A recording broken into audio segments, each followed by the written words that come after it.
Buenos días a todas y todos. Estamos muy contentos de tener aquí a gente tan joven, niños y niñas, y no tan niños ni tan niñas, profesores. Bienvenidos al Centro Nacional de Investigaciones Oncológicas.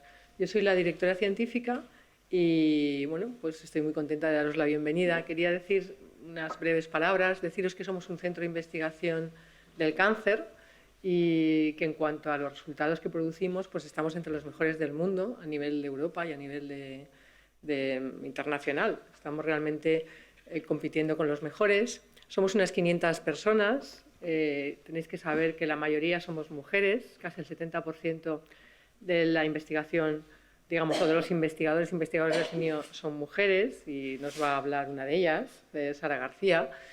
Y quería deciros aquí la lengua que hablamos habitualmente, aunque estamos hablando ahora en español, es el inglés, porque hay gente que está haciendo su formación y que viene de todos los sitios del mundo, de todas partes del mundo. Quería aprovechar también para decir que en el CNIO no solo nos quedamos en hacer investigación, sino que también intentamos trasladarla a que haya nuevas maneras de detectar el cáncer a tiempo, de curarlo, y tenemos programas realmente para encontrar nuevas estrategias terapéuticas, y generamos nuevas compañías y tenemos acuerdos con industrias farmacéuticas. Pero aparte también, aunque no somos un hospital y habréis visto que aquí no hay médicos con batas blancas ni hay pacientes, pues tenemos acuerdos con hospitales. Quizá el acuerdo más importante es con el Hospital 12 de Octubre, que está en el sur de Madrid, pero tenemos otros hospitales. Y hay médicos oncólogos que se mueven entre el CNIO y los hospitales, y así es nuestra manera también de tener contacto con los pacientes de cáncer. Y aparte de todo esto, pues bueno, tenemos una oficina de la mujer que ahora mismo dirige Isabel López de Silanes, y en el contexto de esta oficina de la mujer pues hemos hecho muchas cosas en el CNIO para hacer que pues las mujeres que trabajan aquí pues puedan conciliar mejor, y los hombres también, claro, su vida personal y su vida familiar. Y bueno, pues estamos celebrando el Día de la Mujer y la Niña en la Ciencia, y voy a pasar la palabra a Isabel López de Silanes para que introduzcan qué va a consistir el acto. Y lo que quería deciros es bienvenidos y muchas gracias a todas y todos.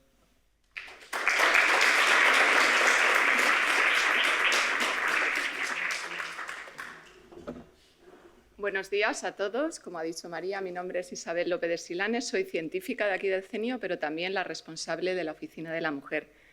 Hoy celebramos o nos unimos al Día Internacional de la Mujer y la Niña y la Ciencia, y que bueno, fue una iniciativa que fue proclamada por Naciones Unidas para conseguir la participación plena y equitativa de las mujeres en ciencia.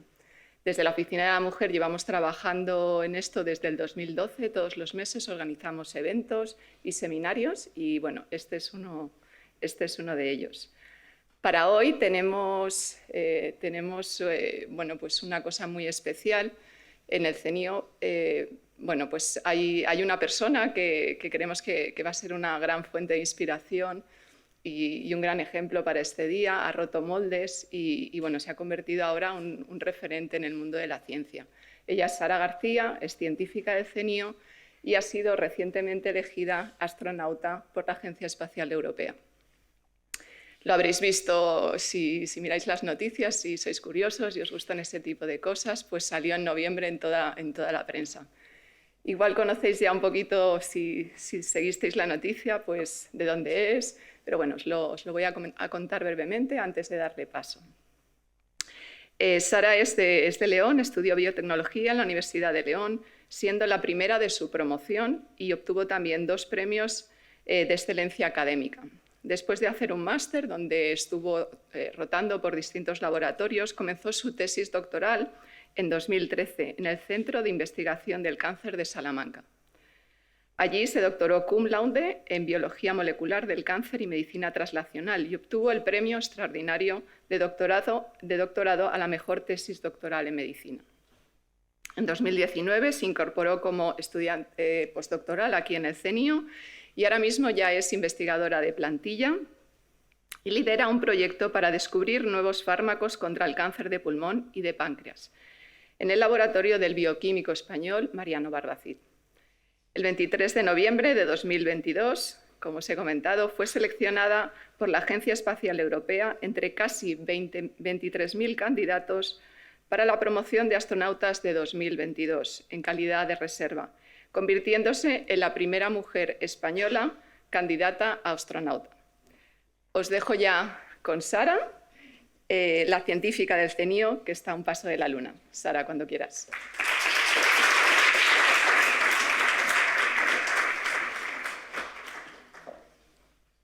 Muchas gracias, Isabel, por la presentación. Me uno a la bienvenida de María y de Isabel. Bienvenidos todos y todas a este gran centro que es el CENIO.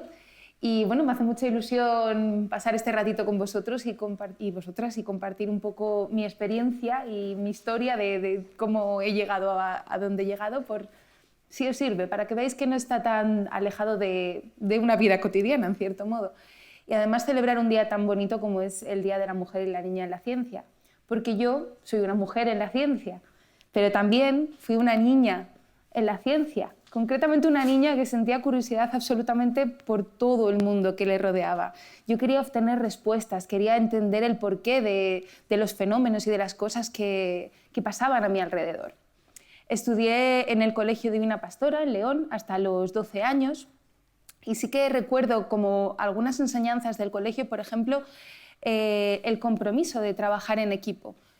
Durante la etapa del cole sí que participé en muchos deportes, que seguro que muchos de vosotros y vosotras también lo hacen. Yo estaba en un equipo de baloncesto y ahí, por ejemplo, aprendes lo importante que es comprometerte con tus compañeros, porque nosotros competíamos y entonces teníamos que ir a entrenar y jugar partidos todas las semanas, y si tú faltabas porque te daba pereza o te apetecía quedarte en casa, pues estabas fastidiando a tus compañeros y compañeras en cierto sentido. Entonces, por ejemplo, eso me enseñó mucho del cole, pero también yo era una niña muy introvertida, bastante tímida y que jugaba mucho sola en casa. Ya os digo que tenía mucha curiosidad por todo y probaba todo tipo de cosas. Me gustaba hacer puzzles, me gustaba explorar de magnetismo y de electricidad. De hecho, buscando tutoriales, no en YouTube, porque cuando yo era una niña no había YouTube, pero busqué tutoriales y me construí una radio cuando era pequeña. También jugaba a otro tipo de cosas como muñecas, envolver regalos. Jugaba absolutamente a todo, a mezclar potingues, porque tenía fascinación por explorar el mundo a mi alrededor. Y mucha gente me pregunta si de niña ya tenía fascinación por el espacio, si soñaba con ser astronauta cuando era pequeña, y es algo que siempre ha estado ahí. Y mi respuesta aquí pues, tiene dos caras. Por un lado, sí, sentía fascinación por el mundo que me rodeaba y el espacio no iba a ser una excepción. De hecho, recuerdo muchos días en mi pueblo, que es un pueblo que casi no tiene habitantes y por lo tanto no hay contaminación lumínica, e iba a menudo con mi padre y con mis tíos con mapas de constelaciones y un telescopio a mirar las estrellas. Y en ese momento me salía el afán explorador y aventurero y yo quería ser astronauta, yo quería explorar qué había en otros mundos, qué había más allá de nuestro planeta. Pero también les pedía a mis padres que me compraran un microscopio, porque sentía curiosidad por ver qué era lo pequeñito, qué era lo que escondía todas aquellas cosas que estaban en nuestro entorno. Entonces, cuando me preguntaban de niña, ¿y tú qué quieres ser de mayor? Pues es que dependía mucho del día. Cuando estaba viendo las estrellas quería ser astronauta. Cuando estaba mirando por el microscopio, pues quería ser científica. Cuando mezclaba potingues, quería ser química. Cuando veía series de abogados con mi padre, pues quería ser abogada. Y cuando iba a hacer la compra, quería ser patinadora del Carrefour, por ejemplo, porque veía a esas chicas con los patines en línea deslizándose por una superficie tan lisita y me parecía súper divertido. Entonces, lo bueno de ser niño y niña es que puedes permitirte explorar y puedes aprender de todo y ir definiendo poco a poco qué es lo que te gusta. Y luego a los 12 años me fui al instituto. Estudié en el Instituto Padre Isla de León y ahí empieza una etapa un poco más complicada. Cuando nos vamos haciendo adolescentes, todo es muy intenso, somos un mar de dudas, estamos aprendiendo y conociéndonos a nosotros mismos, tenemos esa presión por encajar y es todo un poco una batidora psicológica que tenemos muchas dudas. Pero os cuento un secreto, no estamos solos, esto nos ha pasado absolutamente a todos y al final vamos colocando las cosas en su sitio. Una cosa también particular de empezar el instituto es que ya toca estudiar un poco más en serio.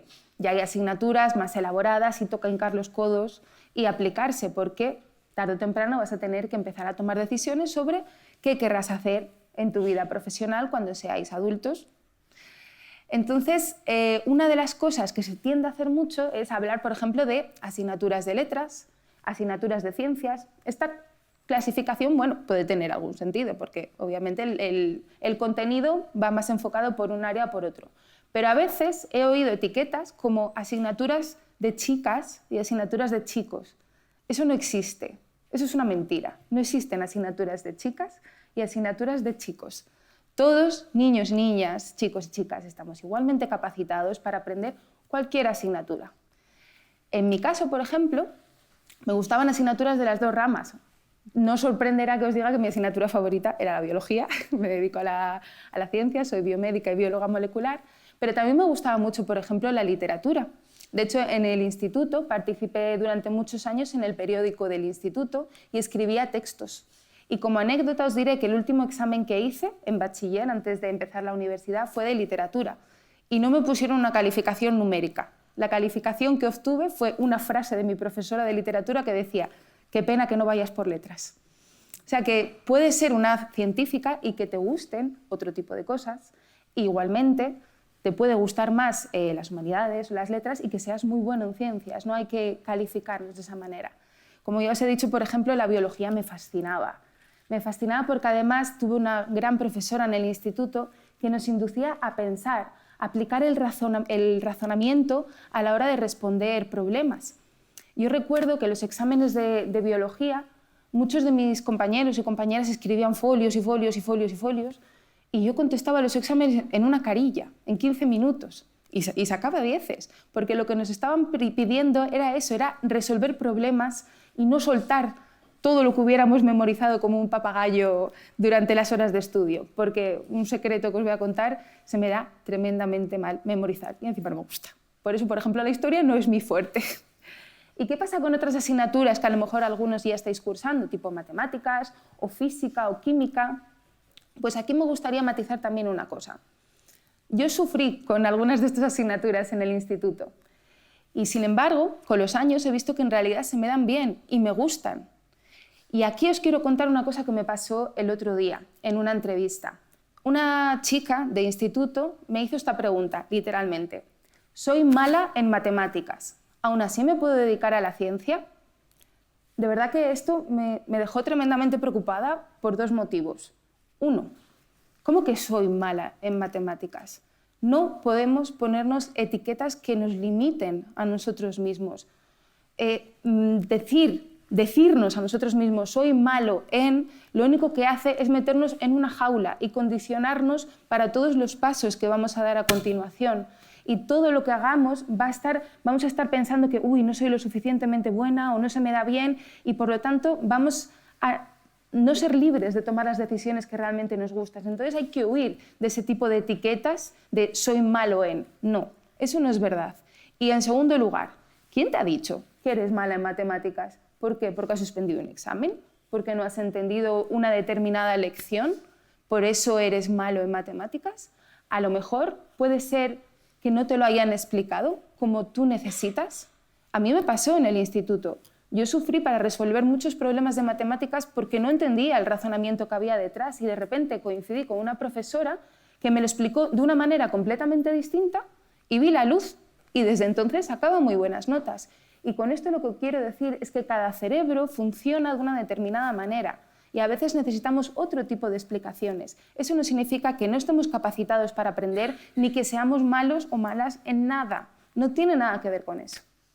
Yo he de decir que estudié mucho durante el instituto y saqué muy buenas notas, pero principalmente por un motivo. Yo tenía una motivación y es que no quería estar limitada por la nota a la hora de decidir cuáles iban a ser mis siguientes pasos.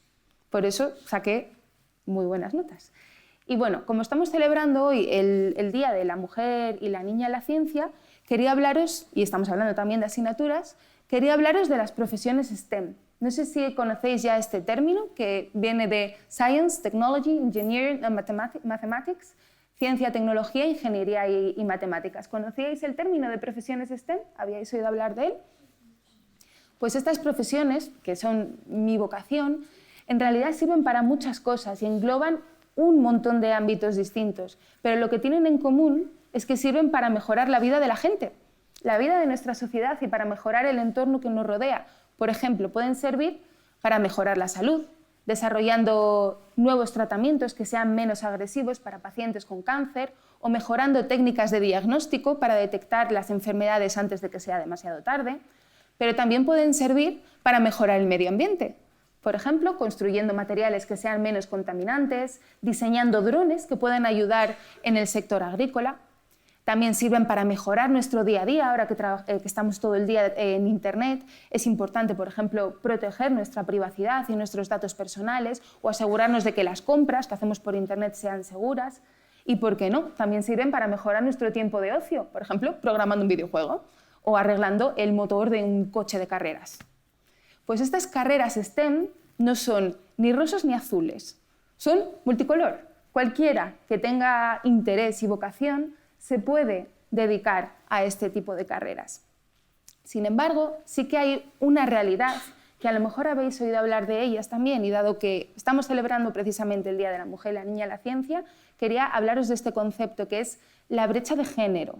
No sé si os sonará este término, pero lo que nos viene a decir es que a pesar de que los niños y las niñas tenéis la misma capacidad para desarrollar cualquier tipo de carrera y el desempeño en los coles suele ser muy similar, de hecho a veces incluso las niñas tienen mejores notas en este tipo de asignaturas. Sin embargo, a la hora de elegir estas salidas profesionales, las cifras de las niñas son muchísimo más bajas, no persiguen estas carreras. Y habría que preguntarnos también por qué. Porque si tú has descubierto esto y dices que no es lo mío o mi vocación es algo completamente distinta, por supuesto, tenemos que ser libres de decidir lo que queramos. Pero puede que haya otros matices que estén llevando a las chicas a no perseguir este tipo de carreras. Y entonces os quería hablar de alguna cosa que yo he visto o he percibido con respecto a este tema. Y aunque os he dicho que estas carreras no son ni rosas ni azules, sí que hay ciertas cosas que las chicas sí que solemos tener. Y son cosas que solemos meter en una mochila que cargamos con más frecuencia las mujeres y que las que metemos algunas cosas como esta mochila rosa, que la he pintado de rosa precisamente para hablaros de la primera cosa, que son los estereotipos. Esa es una de las piedras que a veces metemos en nuestra mochila. Y con estereotipos quiero decir lo que se piensa que puede ser una carrera de chicos o una carrera de chicas. Ideas preconcebidas que son una mentira, porque no hay carreras de chicos y de chicas, pero a veces podemos caer en el error de pensar que se puede esperar de un chico que haga ciertas cosas y de una chica que haga otras. Eso no es cierto y hay que intentar huir de esos estereotipos. Otra de las piedras que a menudo las chicas se meten en esa mochila es la baja autoestima. Algunas chicas sienten, por ejemplo, ansiedad con el tema de las matemáticas, como el caso de la niña que os he contado, de soy mala en matemáticas, y sienten miedo al fracaso. Esto se ha visto que es más frecuente en chicas que en chicos y no podemos tener esa falta de seguridad que nos condicione. No podemos ser nosotras las que nos limitemos a perseguir lo que nos hace felices. Y hay otra cosa, que a lo mejor esto no suena, pero bueno, si a alguien le suena, que me lo diga, lo que se llama el síndrome del impostor. ¿A alguno le suena algo de esto? Esto es una cosa muy frecuente también en mujeres, lo cual no quiere decir que no se dé también en hombres, pero bueno, suele ser más común en chicas. Y viene a decir que aunque tengamos éxito o tengamos un muy buen desempeño o lleguemos alto en nuestras carreras profesionales, seguimos dudando de nuestra valía y de nuestras capacidades y de por qué hemos conseguido ese éxito. De hecho, hay varios casos que se suele dar, por ejemplo, entre grandes cargos o directivos de empresas, que se les pregunta ¿qué tienes tú? O ¿cómo has conseguido llegar a lo más alto de tu carrera? Y suele haber dos tipos de respuesta. Unas personas dicen porque me he preparado mucho y se me da muy bien. Y hay otro grupo de personas que dicen es que he tenido suerte o estaba en el lugar adecuado en el momento adecuado. A ver si adivináis cómo se reparten estas respuestas o con qué frecuencia unas personas responden una cosa y otras. Eso es el síndrome del impostor. Y otro problema que solemos acarrear en esa mochila que cargamos con más frecuencia las chicas es la falta de referentes científicos femeninos, tanto en los libros de texto que estudiamos en los coles como en los propios medios de comunicación. No se suelen ver, a pesar de que hay muchísimo talento femenino, y este centro es un gran ejemplo que está lleno de magníficas científicas que han hecho importantísimas contribuciones a nuestra sociedad. Sin embargo, no se las ve con tanta frecuencia. Y aquí os voy a contar un caso, por ejemplo, de mi compañero Pablo Álvarez, el otro astronauta español que ha sido seleccionado por la agencia. Él ha dicho muchísimas veces que decidió estudiar ingeniería aeronáutica inspirado por Pedro Duque, el que hasta ahora era el único astronauta español, que eso es lo que le animó a perseguir la ingeniería y a intentar ser astronauta. Yo no tuve esos referentes. Yo de niña no encontraba espejos de mujeres en las que mirarme. A lo mejor sí podía pensar en grandes científicas como Marie Curie, por ejemplo, que seguro que a todos y todas os suena. Pero veía que nuestras vidas estaban muy alejadas. Yo no sé cómo seguir los pasos de esta gran mujer. Ese es un problema. Y todas estas cosas de las que os he hablado no son más que piedras que metemos en nuestra mochila y que no nos sirven absolutamente para nada en el camino que vamos a querer emprender en nuestra vida profesional. Solo nos lastran y hacen que cada paso hacia adelante sea muchísimo más difícil. Entonces, ¿por qué no nos quitamos esta mochila que no sirve absolutamente para nada y metemos otros ingredientes en la mochila? Y al menos en la mía, los ingredientes que siempre intento meter son estos que os digo aquí. Valentía. Y cuando hablo de valentía, no hablo de no tener miedo, porque todos podemos tener miedo, todos podemos sentirnos inseguros ante cierta incertidumbre. Hablo de valentía, de intentar, de dar esos primeros pasos, de perseguir lo que nos hace felices, de explorar, de salir de nuestro círculo de confort. Valentía para atreverse a cometer errores e incluso a cambiar el camino si lo que estamos haciendo no nos apasiona o no nos convence. Esa valentía y ese atrevimiento es lo que nos da la libertad y es muy importante. Amabilidad. Creo que cuando tratas a tu sociedad, a la sociedad y a tus compañeros y compañeras con consideración, con empatía, también es otra forma de libertad, porque te estás librando de sentimientos que no aportan nada, como por ejemplo la envidia. No sirve para nada. Y además te ayuda a entender mejor la sociedad en la que vives. Y de modo, con eso estás muchísimo más tranquilo y vives muchísimo más en paz. Aprendizaje continuo. Y hablo de ojos, de oído y sobre todo de mente muy abierta. En todos los pasos en los que deis, todo lo que hagáis, intentad sacar lecciones, intentad aprender de lo que os dice la gente, porque vais a construir un mejor entendimiento del mundo que os rodea y eso os va a ayudar a tomar mejores decisiones en el futuro. Esfuerzo. No os voy a contar nada que no sepáis. En esta vida conseguir las cosas requiere compromiso y requiere dedicación, pero la satisfacción ya no es solo de lograr vuestros objetivos, porque a veces conseguir el objetivo no es lo más importante, sino intentarlo con todas vuestras ganas. Esa satisfacción no tiene precio y merece la pena. Y pasión. Creo que es muy importante que hagamos lo que hagamos, sea la tarea a la que sea, hay que ponerle cariño y hay que ponerle entusiasmo para conseguir un resultado que desde luego va a ser infinitamente superior que de otra forma. De modo que yo, cuando terminé el instituto, pues me puse esta mochila multicolor y decidí empezar mi camino. Pero ¿en qué dirección? ¿Qué dirección tomar? Porque yo tenía 18 años, sinceramente con 18 años decidir cómo va a ser el resto de tu vida es bastante complicado, es toda una decisión. Pero ¿sabéis qué? Que a veces no es tan importante pensar en cuál es el camino perfecto, porque no existe un camino perfecto, hay muchas opciones.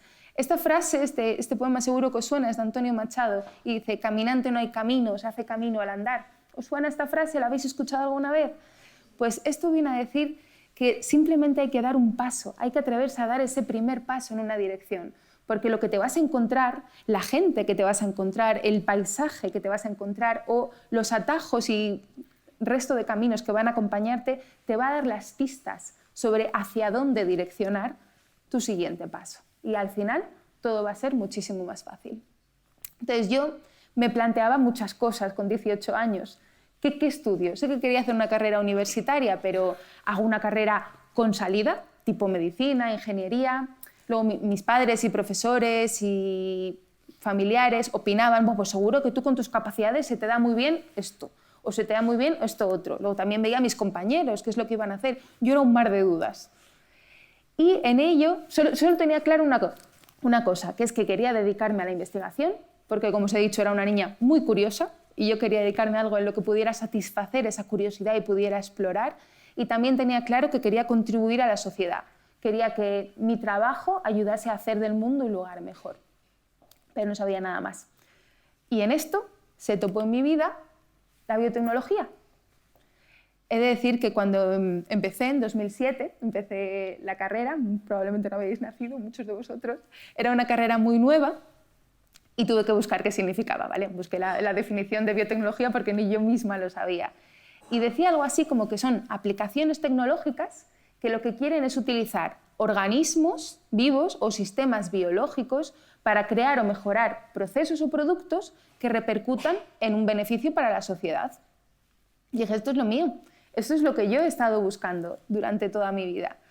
Entonces no sabía si iba a tener salida, no sabía si se me iba a dar bien, no sabía qué me iba a esperar, pero me lancé y decidí intentarlo. Y empecé biotecnología en la Universidad de León, que era de las pocas que tenía la carrera entonces. Y bueno, me gustaría compartir una anécdota para explicar la foto de abajo que me ha pasado recientemente. Pero cuando empecé en el primer año de carrera, tuve mis primeras prácticas de química. Y ya os he contado que una de las cosas a las que me gustaba jugar cuando era pequeña era mezclar potingues en tubos raros que me encontraba por casa.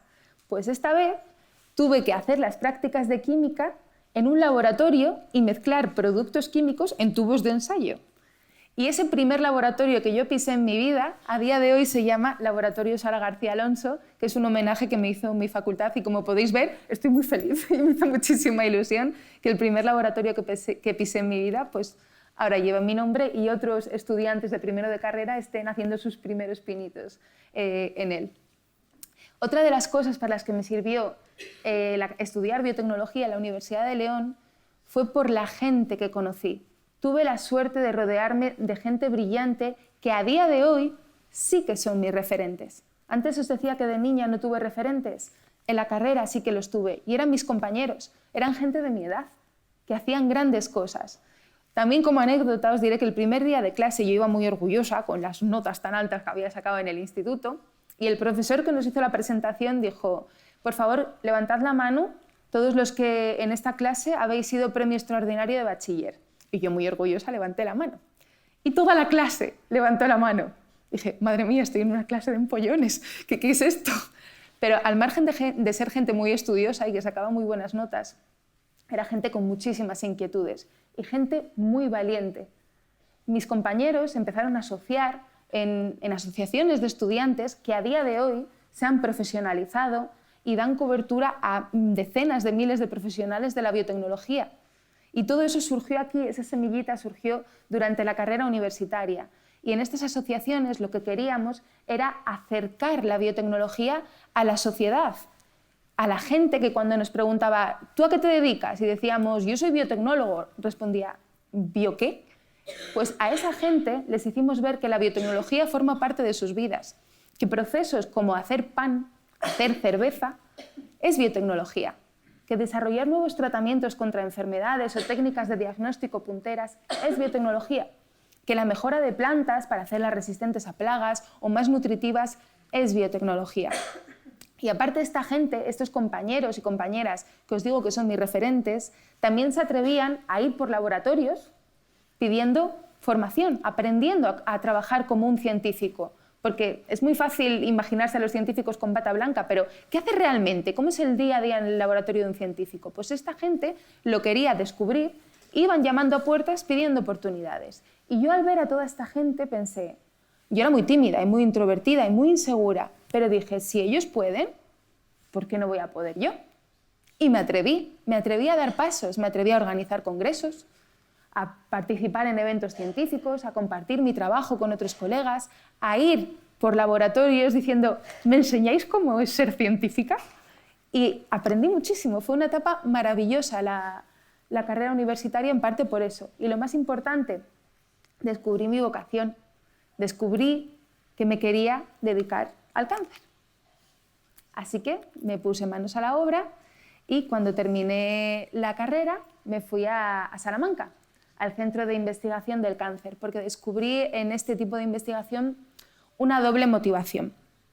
Por un lado, estábamos hablando de investigar sobre una enfermedad, o bueno, mejor dicho, un conjunto de enfermedades cuya complejidad es inmensa, lo cual requiere que muchos científicos y científicas piensen de maneras distintas, de una forma multidisciplinar y con muchos enfoques para encontrar soluciones que puedan repercutir. Ese desafío que ponía a prueba mi curiosidad y mi ingenio me pareció fascinante. Y por otro lado, esa investigación iba encaminada a mejorar la vida de los pacientes con cáncer, que era lo que yo quería, contribuir a la sociedad.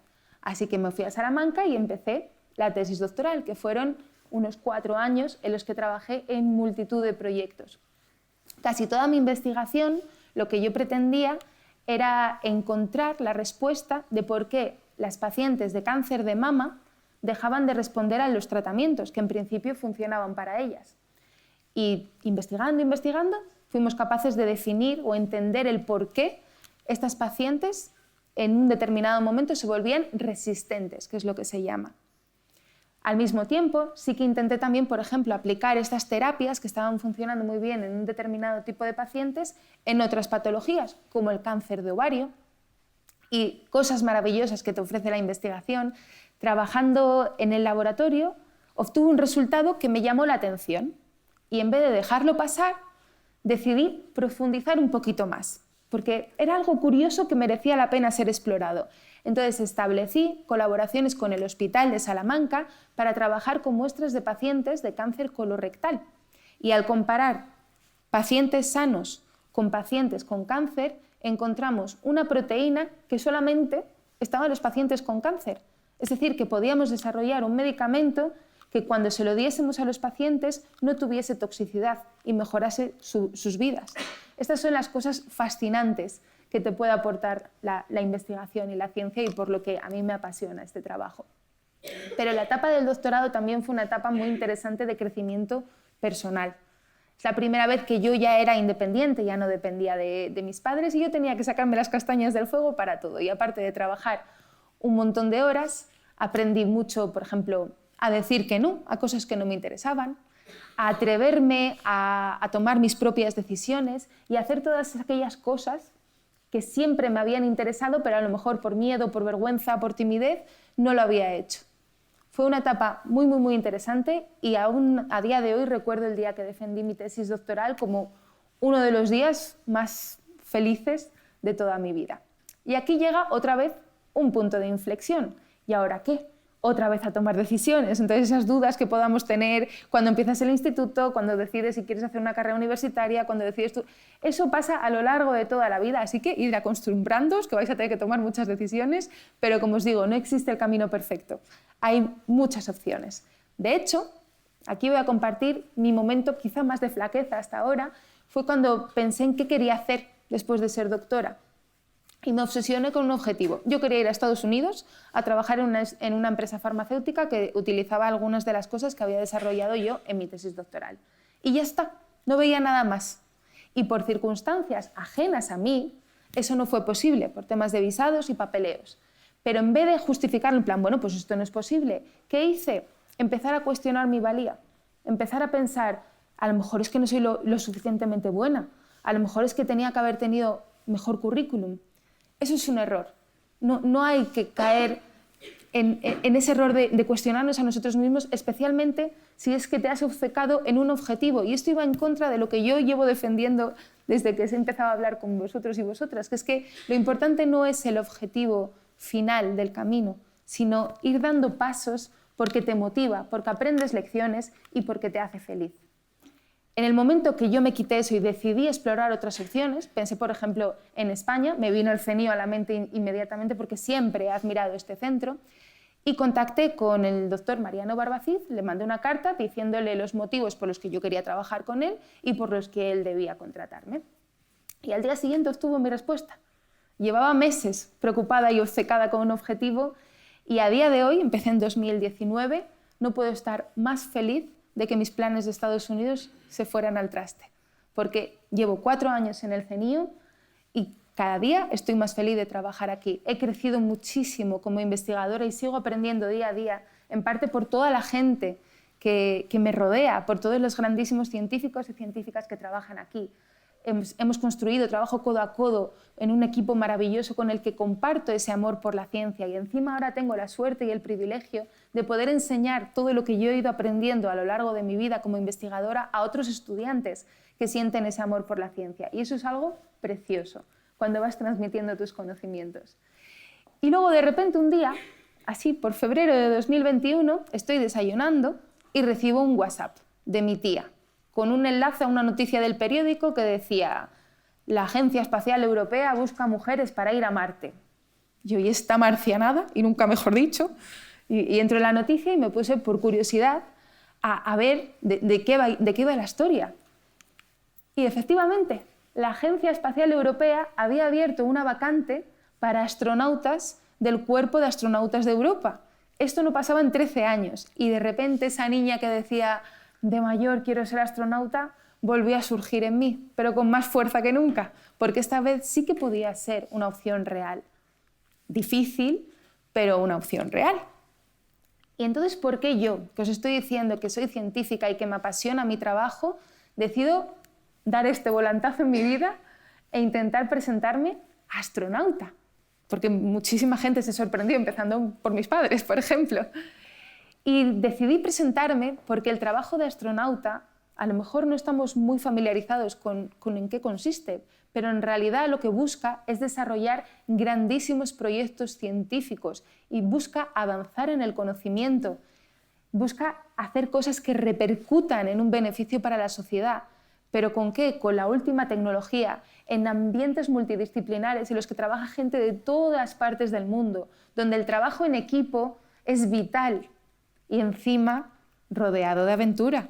Te vas en un cohete al espacio. O sea, ahora que me conocéis un poco mejor, pues puede existir un trabajo más de ensueño para alguien como yo. Pues dije, esta es la mía y tengo que intentarlo. Y llegó la otra parte, que es, pero tú eres biotecnóloga. Estás un poco lejos del mundo del espacio. ¿Cómo vas a conseguir tú, que trabajas en ciencia, en biología, llegar a ser astronauta? Pues resulta que los requisitos básicos para intentarlo los cumplimos los cumplimos en general todos los que nos hemos dedicado a carreras STEM, de las que hablaba al principio de la charla. Si eres matemático, ingeniero, si eres físico, si eres biólogo, si eres médico, cualquiera de esas profesiones, junto con unos años de experiencia dedicándote a ello, te cualifican para ser astronauta. No necesitas ser ingeniero aeroespacial para ser astronauta, necesitas tener formación y experiencia en ciencias. Y cuando yo me puse a profundizar un poco más en qué busca la Agencia Espacial Europea en el candidato ideal, porque venía bastante detallado qué es lo que tiene que tener, dije, uy, si es que cumplo muchas de estas características y las cumplo precisamente por ser científica. Una de las cosas que pedían, por ejemplo, es la capacidad de asimilar gran cantidad de información y aprender nuevos conceptos. Esto es algo que los científicos tenemos que hacer en el día a día. Tenemos que leer muchísima literatura científica, sintetizarla y aprender esa información y conceptos nuevos para ir avanzando en nuestros proyectos de investigación y resolver todos los problemas que surgen en el día a día en el laboratorio. Otra de las cosas que se busca en un astronauta de la Agencia Espacial Europea es que sean embajadores de la ESA y que divulguen los beneficios del espacio y cuánto puede contribuir a la sociedad. Los científicos desarrollamos esas capacidades de comunicación en nuestro día a día porque tenemos que escribir publicaciones científicas, tenemos que hacer informes, tenemos que compartir nuestros resultados en congresos para audiencias de todo tipo, técnicas y público general. Por lo tanto, también le podíamos poner el check a esa cualidad que se pedía en un astronauta. Y otra de las cosas más críticas que pedían era capacidad y habilidades manuales de manejar el riesgo, de operar maquinaria. Pues resulta que en los laboratorios, cuando hacemos experimentos científicos, hay que operar equipamiento de laboratorio, hay que tener una muy buena gestión de los riesgos porque trabajamos con material que puede ser peligroso como virus, bacterias, radiactividad. Hay que seguir procedimientos de una manera muy cuidadosa y con mucha habilidad manual. Todo eso era ideal para un candidato astronauta. Y resulta que nosotros lo hacemos aquí, porque ¿sabéis qué? ¿A qué se dedica un astronauta cuando está en una misión espacial, en la Estación Espacial Internacional? Esa Estación Espacial Internacional no es más que un gran laboratorio que está continuamente orbitando nuestro planeta a 400 kilómetros de distancia. Y en esos 6 meses que un astronauta está trabajando en la Estación Espacial Internacional, hace una media de 200 experimentos científicos, iguales a los que hacemos nosotros, por ejemplo, en el CENIO, solo que en microgravedad y con el pelo flotando, porque no hay gravedad. Pero esa es la diferencia, el resto no difiere tanto. Y luego a nivel personal yo sí que tengo también otras características, y es que soy muy aventurera. Me encanta probar mis límites y probar todo tipo de cosas. Entonces yo sí que he experimentado, por ejemplo, con paracaidismo, con buceo, he hecho puenting, he hecho espeleobarranquismo y aparte soy una gran aficionada de los deportes, hago crossfit, hago krav maga, hago senderismo, hago yoga, soy una persona muy activa. ¿Y esto por qué era interesante para la Agencia Espacial Europea? Porque quieren personas que sean capaces de mantener la calma bajo presión. Es decir, que ante una situación de riesgo seas capaz de reaccionar y no te quedes paralizado por el miedo. El haberme enfrentado a todo este tipo de cosas, que empecé durante la tesis, como os comentaba, decidir atreverme a esas cosas que yo siempre quería, pues todo eso me ha cualificado para lo que ellos buscan. Entonces yo todas estas cosas que hice, todos los pasos que yo he ido dando, no los hice con el objetivo en mente de ser astronauta. Sin embargo, todos y cada uno de esos pasos me han ayudado a conseguirlo. Cuando surgió la vacante, nos presentamos 23.000 personas. ¿Sabéis cuál es el porcentaje de éxito, las probabilidades que tenía de estar hoy aquí como astronauta de la ESA? 0,004% de probabilidades. Si me guío por las estadísticas, no lo intento directamente, porque era prácticamente imposible. Pero ¿sabéis qué? Que sabía que en el proceso iba a aprender muchas cosas y que simplemente experimentar esa nueva experiencia merecía la pena. Así que me puse mi mochila multicolor, llena de los ingredientes que os he dicho, y di el primer paso. Pero bueno, el camino no acaba aquí. Pablo y yo hemos sido nombrados, pero yo ahora tengo nuevos objetivos. De hecho, empieza una nueva etapa. Yo quiero hacer una contribución que mejore la vida de los pacientes con cáncer. Y quiero una misión espacial. ¿Y por qué no? Ir a la Luna y avanzar en el conocimiento y en el desarrollo científico para nuestra sociedad. Y os cuento un secreto, no tengo ni idea de cuál es el camino perfecto, de cuál es el camino ideal para conseguirlo. Solo sé cómo empezarlo, y es siendo valiente de dar el primer paso. Entonces, para terminar un poquito esto, quería recopilar las ideas que yo he ido aprendiendo a lo largo de mis 34 años de experiencia y que quería compartir con todos vosotros y vosotras. Y es un poco esto.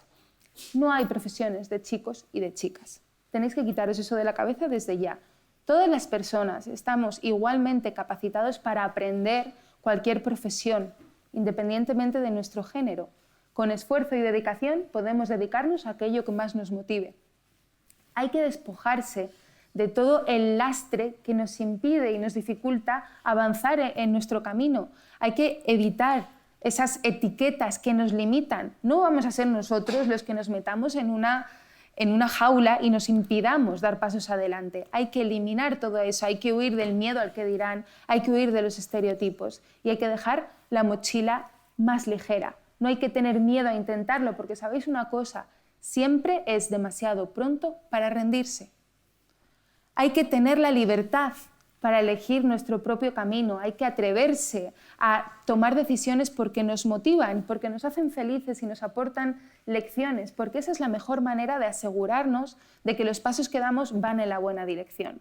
Y hay que permitirnos también la libertad de cometer errores, creo que, y de aprender de ellos y de cambiar el rumbo. Creo que esa es la mejor forma de sentirnos empoderados, sintiendo la libertad de tomar nuestras propias decisiones.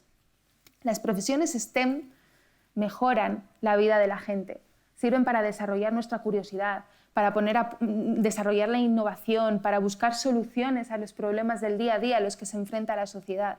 De modo que si se os despierta la vocación, si os interesan este tipo de profesiones, os animo a que lo intentéis, porque pueden ser fáciles, pueden ser divertidas y desde luego que, bajo mi punto de vista, merecen muchísimo la pena. Y por último, hay muchísimo talento femenino. No penséis que no hay referentes de grandes científicas, porque hay miles de mujeres que ya han contribuido a mejorar la vida de la sociedad. Y entre vosotras y vosotros también puede estar la próxima persona que mejore la vida de la gente que nos rodea. Y la ciencia no se puede permitir perdernos. La ciencia nos necesita a todos y a todas. Así que nada, muchas gracias y espero que disfrutéis muchísimo del día de hoy en el CENIO, porque es un centro fantástico y podéis aprender mucho de grandes científicas que os hablarán a continuación.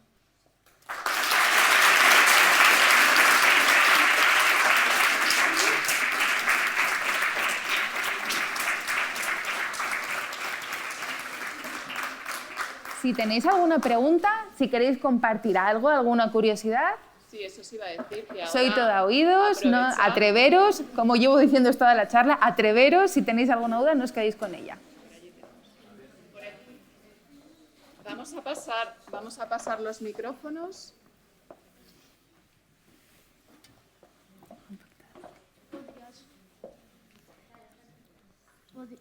Uy, qué de manos, muchos valientes veo por aquí, qué bien.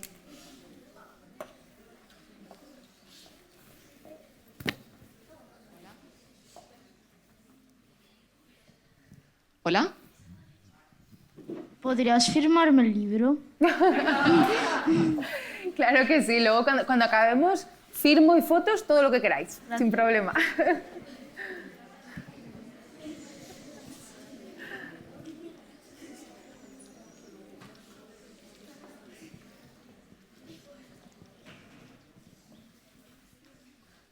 ¿Cuántos años tienes?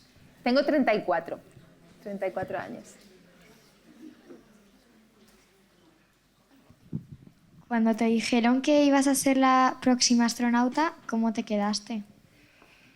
Pues me lo dijeron 12 días antes de que se enterara todo el mundo. Me lo dijeron el 11 de noviembre de 2022. Yo venía aquí, venía de camino al trabajo, recibí una llamada del director general de la Agencia Espacial Europea diciéndome que lo había conseguido y que no se lo podía decir absolutamente a nadie hasta el 23, ni a mis padres, ni a mis amigos. Y claro, yo iba de camino al trabajo diciendo, madre mía, que soy astronauta. ¿Y ahora qué hago? Pues porque claro, iban a pasar unos cuantos días y mantenerlo en secreto, sí que lo hablé con Pablo, teníamos como un pacto interno y compartimos un poco la experiencia. Oh, me han llamado a mí también y ahora. Pero fue una sensación muy, muy bonita, porque en ningún momento soñé con que lo conseguiría. Es lo que decía, las probabilidades eran tan bajas que no pensaba en llegar a conseguirlo. Pensaba en aprender, en ir pasando fases, en ir conociendo gente, en ir poniéndome a prueba. Entonces, cuando ves que se ha hecho realidad, es bastante abrumador, pero es algo muy, muy, muy bonito, muy bonito. ¿Te gustaría ser ingeniero de Fórmula 1? Me gustan mucho los coches y era muy aficionada a la Fórmula 1. Lo más que sé de ingeniería de automóviles son todos los legos que hago en mi casa, que tengo una colección de coches que ya no me entran en el piso. Pero no era de lo que más me llamaba, me gustaba más la biomedicina. ¿Tenías en mente otra carrera? Sí, barajé muchas carreras. Y yo por ganas habría estudiado 15 carreras en paralelo, pero no da la vida para tanto.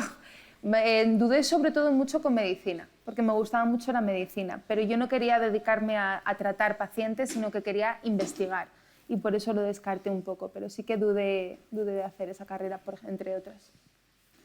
¿Cuánta gente escogieron de esos 23.000? 17. 2 españoles, que hemos batido récord, y luego hay gente de Francia, de Italia, de Alemania, de Bélgica, de Suiza, de Polonia, de Suecia, hay gente de toda Europa. Somos 17 en total. ¿De qué pueblo de León eres?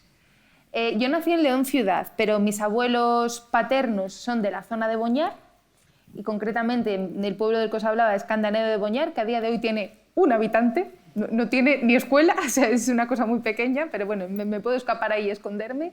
Y mi familia materna es del Bierzo, no sé si os suena esa región, está cerca de Galicia. ¿Cómo se siente en un laboratorio al poder tirar todos los químicos? Al poder tirar todos los químicos. Sí. Hablas de laboratorio que os comentaba, Bueno, fue genial. Es que, claro, ya te digo, cuando era niña cogía botecitos de cristal, cosas de colores, pero yo quería trabajar con los típicos tubos de ensayo, con la bata blanca, y utilizaba como tubos de ensayo, esto por suerte no lo conoceréis, pero antes, hace muchos años, en las bodas se daban unos puros que venían en un bote de plástico. Y eso parecía un tubo de ensayo y yo iba como loca intentando recopilar tubos para mezclar. Entonces, cuando lo haces de verdad y no simplemente por jugar, sino que tienes que hacer una fórmula química y sacar un resultado, es fascinante, es convertir en realidad tus juegos de la infancia. ¿Qué crees que es lo que más te va a gustar de tu experiencia en la Luna? Uy. Creo que lo más fascinante, tanto si simplemente de estar en el espacio, es poder ver el planeta desde otra perspectiva, estar lejos y ver esa bolita azul donde está toda la humanidad, en la que no ves fronteras, en la que no ves absolutamente nada, solo ves con cariño tu planeta en el que alberga lo que tú eres. Creo que esa experiencia tiene que ser fascinante. Y luego otra cosa que me han dicho que me encantaría ver por mí misma, esto lo dijo el astronauta Miguel López Alegría, es que desde la Tierra, cuando miramos al cielo, ¿qué es lo que vemos? Vemos un manto azul lleno de bombillitas, lleno de lucecitas que son las estrellas. Pero cuando estás en el espacio, hay tantas estrellas y no hay contaminación lumínica por las farolas, los coches, los edificios, que en lugar de ver un manto azul con estrellitas y con luces blancas, ves un manto blanco con algún agujerito azul, porque es tantas estrellas que las propias estrellas forman el manto. Pues ver eso desde una nave espacial creo que no tiene precio. ¿Vas a pisar la Luna o solo vas a ir a la Estación Internacional? El tiempo dirá, yo voy a trabajar en ello. Desde luego me gustaría hacer las dos cosas. Los astronautas que van a mandar a la Luna tienen que tener experiencia, no mandan a novatos, porque las misiones son mucho más complejas, al estar más lejos no hay equipos de rescate, entonces tiene que estar formada por equipos que sean capaces de resolver, que seas capaz de ser tu propio médico, de actuar ante emergencias. Entonces, antes de poder tener una misión a la Luna, tengo que tener una misión a la Estación Espacial Internacional. Yo estoy trabajando para montar una misión que pueda ser interesante para nuestro país y traer un beneficio industrial, económico y de conocimiento a España. Y esa la llevaría yo a cabo, pero faltan años para eso todavía.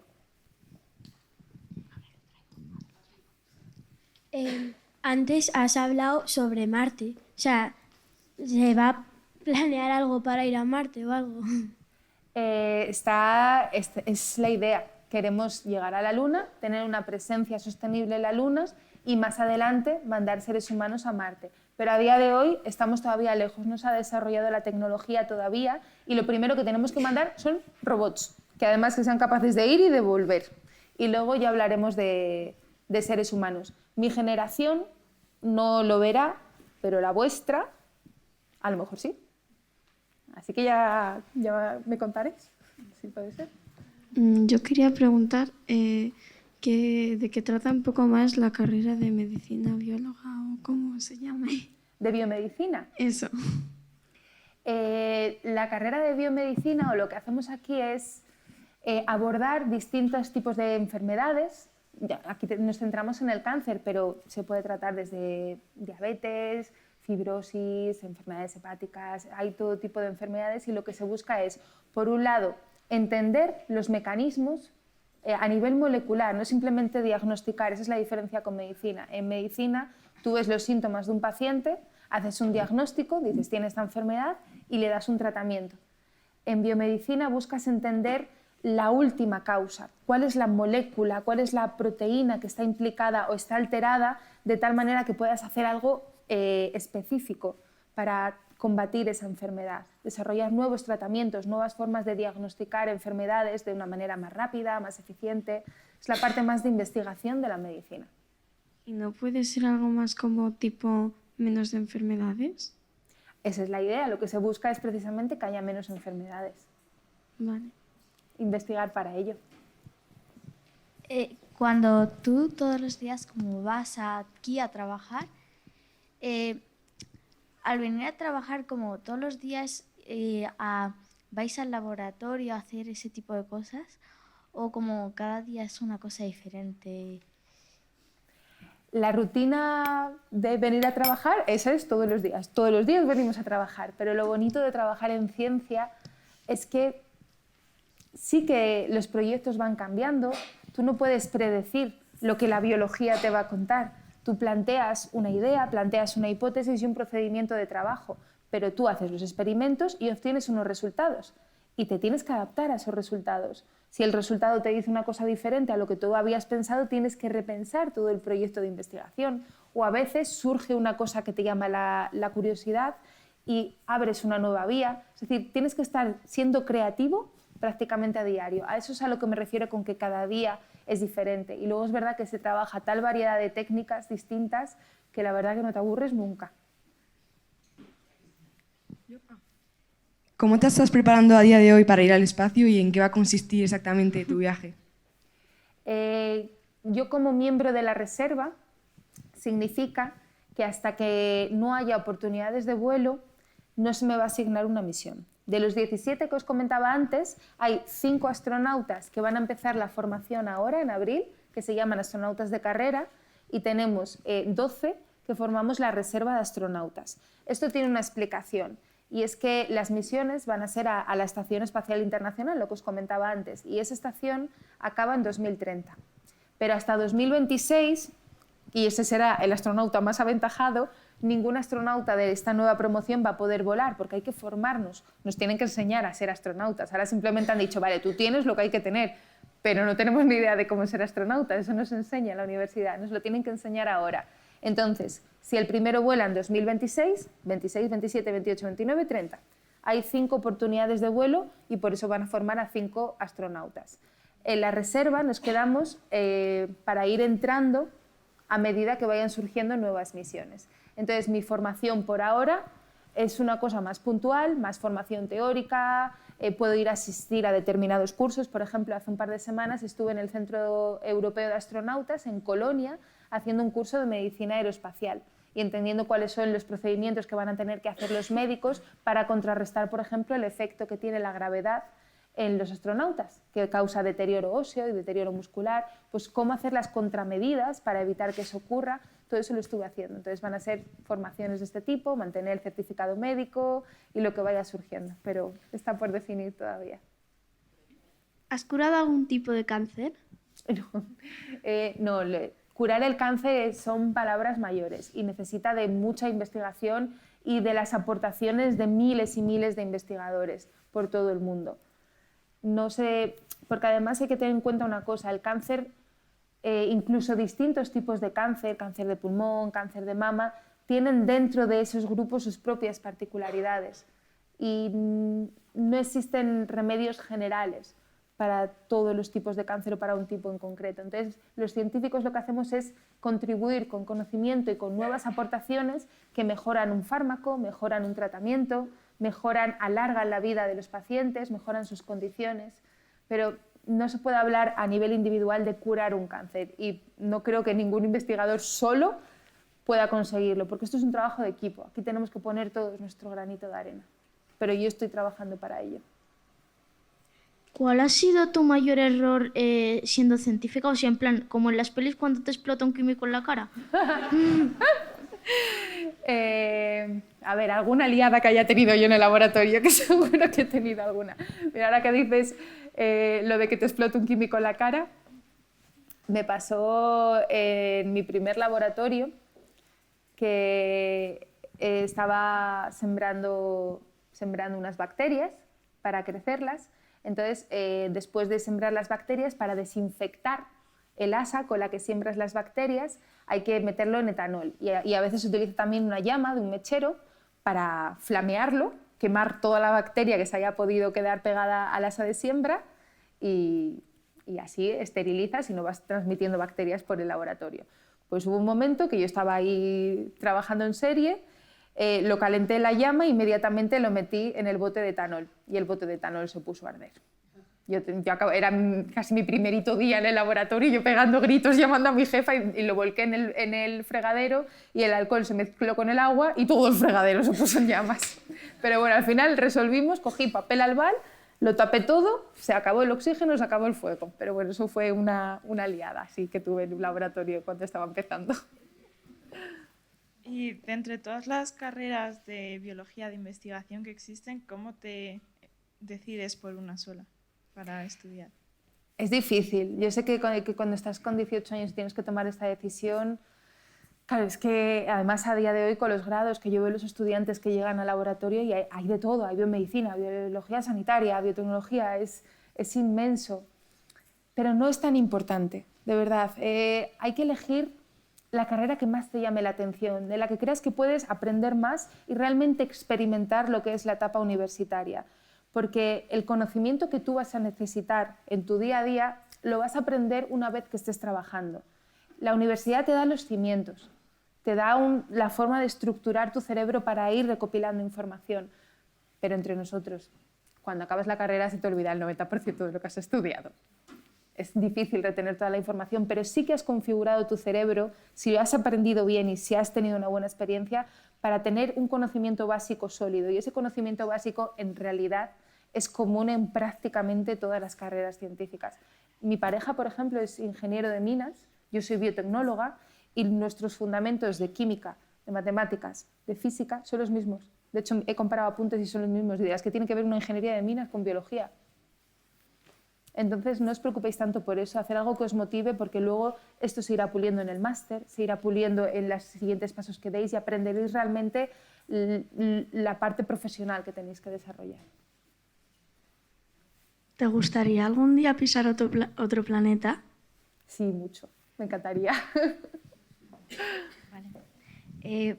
Vale, pues bueno, muchas gracias por esta dosis de motivación. Y bueno, me encuentro muy afortunada de estar aquí.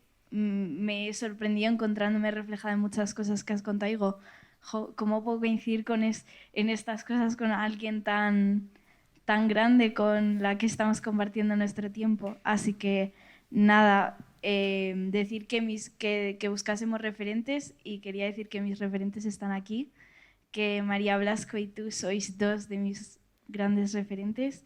Y bueno, quería hacerte dos preguntas. Una, vale, bueno. Pues que cómo te has sabido organizar para llevar a cabo tantas cosas y pasiones, y sobre todo cómo has sabido encontrar la motivación para no dar de lado tus sueños o apagar esa vocecita de no eres capaz de hacer esto. Muchas gracias. De verdad no sabes lo que me alegro de que veas que esas figuras que vemos a veces tan alejadas en realidad han pasado por los mismos problemas y tienen las mismas dudas que podéis tener vosotras. ¿Cómo he hecho todo esto? Una cosa que me gusta desde niña es ser muy organizada y gestionar muy bien el tiempo. Para mí el tiempo es una de las cosas, de los bienes más preciados de mi vida, porque como os he contado, me gusta hacer todo tipo de cosas. Entonces no me gusta perder el tiempo y es verdad que suelo estructurarlo muy bien.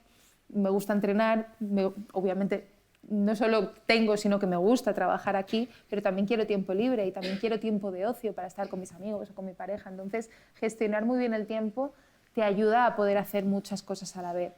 La motivación a mí me viene de las experiencias, yo me nutro de experiencias, entonces cosas que me aporten o cosas que no haya hecho nunca antes y que las haga por primera vez me animan y eso me mantiene motivada, ir nutriéndome, porque aprendo de todo, desde hacer un pastel hasta hacer ganchillo, hasta tirarme desde un avión. Yo todo lo que hago aprendo cosas y luego lo aplico en otras cosas completamente diferentes. Y respecto a la inseguridad, sigo trabajando en ello. Llevo 34 años trabajando en ello y flaqueo de vez en cuando. Y a día de hoy, que dirás, pues si te has nombrado astronauta, sigo dudando de lo estaré haciendo bien, a lo mejor debería esforzarme más, o no sé si habré metido la pata o habré dicho... Es normal tener dudas, somos humanos. Pero bueno, hay que trabajar en ello, en construir nuestra propia autoestima y en permitirnos cometer errores y aprender de ellos. Si eres fiel a ti misma, si eres amable, si eres valiente, vas por la buena senda, sea la que sea. Vamos a acabar un momentito. Sí que hay muchísimas preguntas, pero ahora hay otro. Nos gustaría enseñaros el CENIO. Vale, primero vamos a dar un fuerte aplauso a Sara. Gracias, chicas.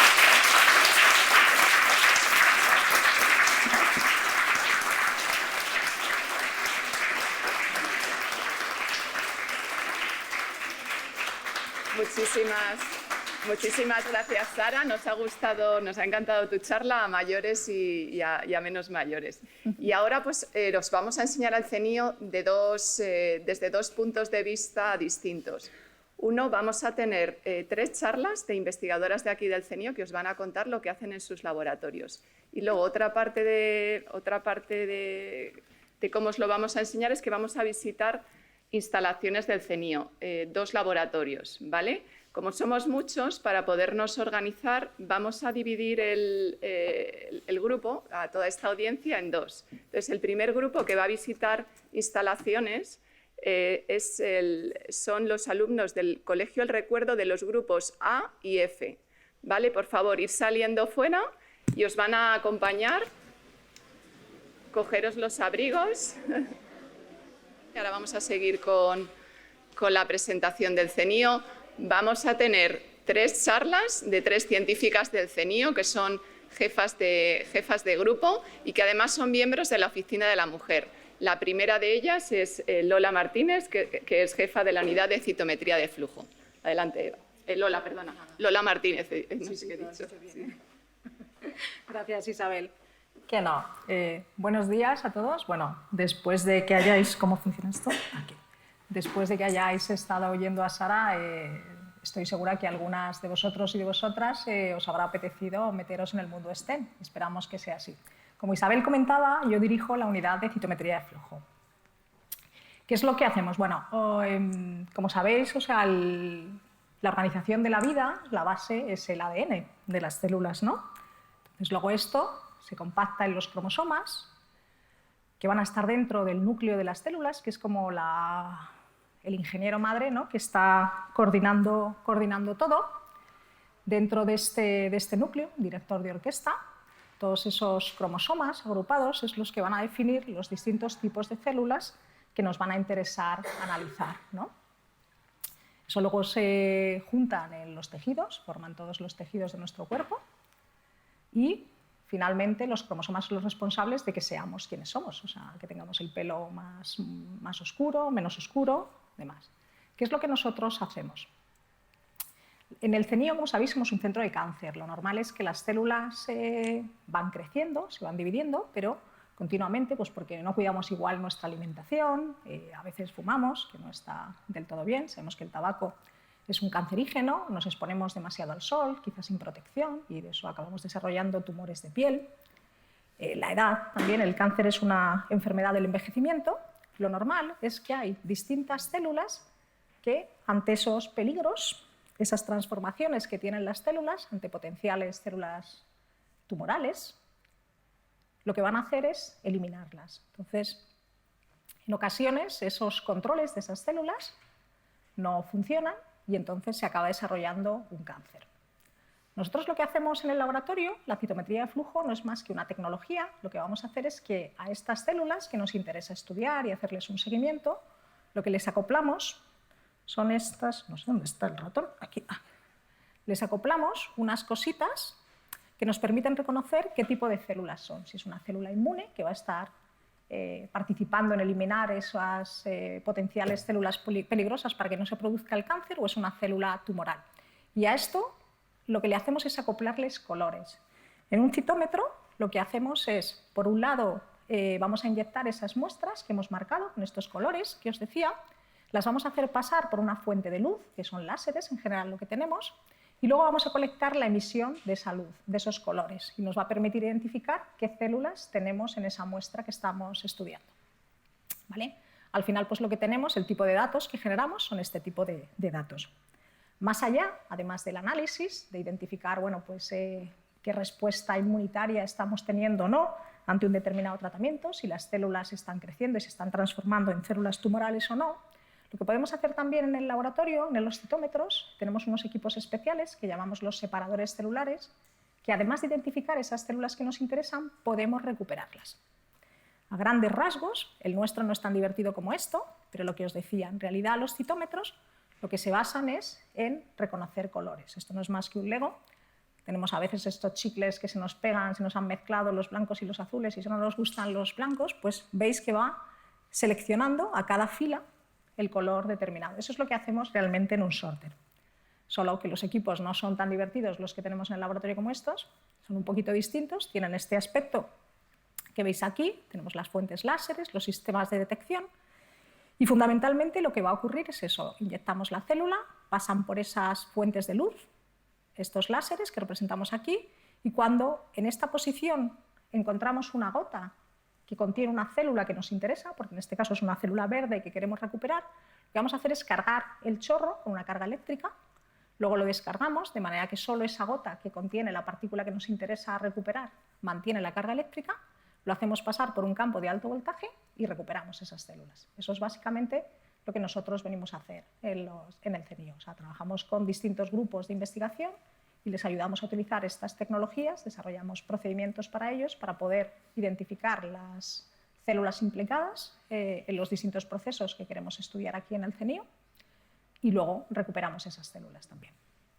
¿Vale? La ciencia, como ya habéis visto con Sara, es realmente bastante divertida. El CNIO, como ya veis, porque estáis aquí, es un centro que está abierto, que podéis siempre venir, y las carreras STEM, desde luego, necesitan del talento de todos, de las chicas y de los chicos. O sea, no es un mundo, la ciencia, yo soy química de formación, es lo que estudié, y es un campo completamente abierto, o sea que si tenéis interés y curiosidad, desde luego os lo vais a pasar muy bien. Así que espero que alguno de vosotros en unos años os encontremos aquí pues, haciendo una estancia en el CNIO, en alguno de nuestros laboratorios o haciendo una tesis doctoral. No sé si tenéis alguna duda o preguntas. Dime. Para poder identificarlas. O sea, que no. Nosotros tenemos una muestra muy compleja, por ejemplo, en la sangre. Cuando te hacen un análisis de sangre, muchas veces lo que queremos estudiar es qué tipos de células tienes, si tienes una infección. Cuando uno tiene una infección, pues hay determinadas células inmunes que van a estar activadas, van a estar haciendo algo y podemos identificarlas. Porque tenemos... Es que el micrófono está aquí. Porque las células, cada célula tiene su particularidad, igual que nosotros, pues algunos somos más altos, otros más bajitos, unos más delgados y así nos reconocemos, las células en la superficie de la célula expresan cosas, tienen cosas, que nosotros lo que hacemos, estas cositas que te digo que pegábamos, lo que utilizamos son normalmente anticuerpos, que nos permiten, es lo que le pegamos aquí a la célula, cada célula va a permitir que se le pegue un determinado tipo de proteínas. Y a esas proteínas es a lo que le ponemos esos colores para luego poder verlos. ¿Cómo sabéis qué tipo de cáncer es? Dependiendo de, normalmente por las muestras que nos traen, pero también pues porque a nivel, no realmente igual en citometría, pero sí que hay marcadores que son específicos de algunos tipos tumorales y eso nos permite identificar las células. Pero generalmente lo sabemos porque el investigador pues, nos ha traído una muestra de cáncer de pulmón, una muestra de cáncer de colon. Generalmente muchas de las cosas que nosotros hacemos es estudiar la respuesta inmunitaria ante esos tumores.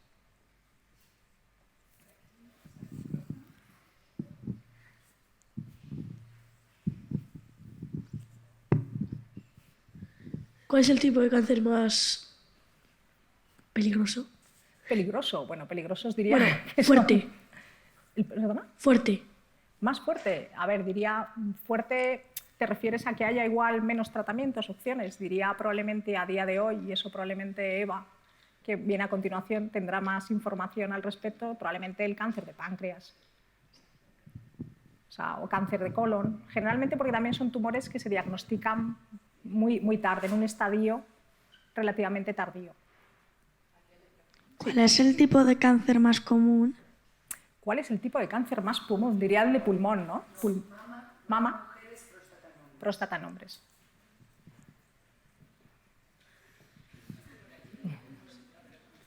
Sí.